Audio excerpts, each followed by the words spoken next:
প্রথমে সে আমাকে টিকটকে দেখে। প্রথম দেখাতেই তার আমাকে অনেক ভালো লাগে। কিছুদিন পর ও আমাকে টিকটকে মেসেজ দেয়। তারপর হাই, হ্যালো, কেমন আছেন? আলহামদুলিল্লাহ ভালো, আপনি? আলহামদুলিল্লাহ ভালো। ও আচ্ছা। আপনি কি প্রেম করেন? না। প্রেম করবেন? কেন? এমনে। ওই প্রেম করবেন কিনা বলেন। আচ্ছা। ওই কি? কি করো? তোমার সাথে কথা বলি। তুমি? সেম। খাইছো? তুমি খাইছো? হ্যাঁ, খাইছি। ওকে বাই, আমি এখন পড়তে যাব। Okay bye. ওই হ্যালো, তুমি আমার সাথে প্রেম করো না। আমার ফ্যামিলি অনেক কড়া, তোমাকে মানবে না। কিচ্ছু হবে না। না, আমি চাই না তুমি আমার জন্য কষ্ট পাও। তুমি টেনশন করো না, যা হবে পরে দেখা যাবে। তুমি পারবা তো? কেন পারবো না? আমি তোমার জন্য সব করতে পারি।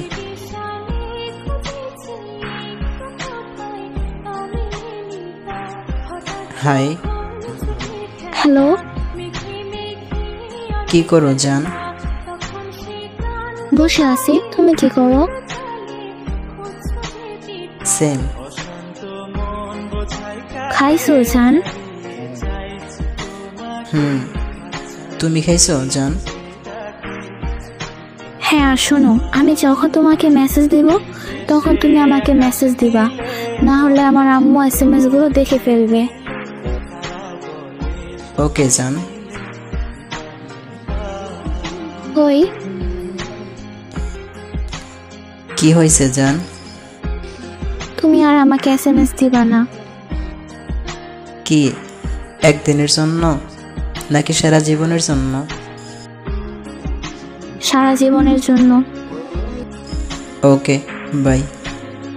নিজের যত্ন নিও আর ভালো থেকো। আসলে সেই দিন আমার আম্মু আমাদের সব কথা জেনে গিয়েছিল, তাই আমাকে বাধ্য হয়ে আমার আম্মুর সামনে ওকে এইসব কথা বলতে হয়েছিল। ওই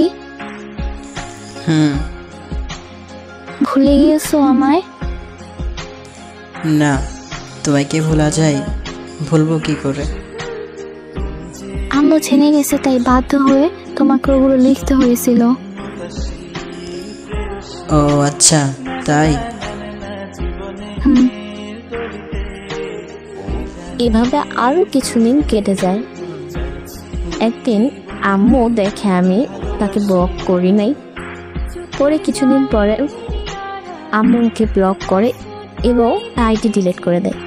তারপর আমি অনেক কান্নাকাটি করেছিলাম। শেষ একটাই কথাই বলবো, ভালো থেকো। আমি তোমাকে পাইনি, কিন্তু আজও ভালোবেসে যাব। সুখে থেকো প্রিয়। জানি না গল্পটা কিরকম হবে, গল্পটা কে লিখছিল, তবে গল্পটা কেমন লাগলো সেটা অবশ্যই জানাবেন।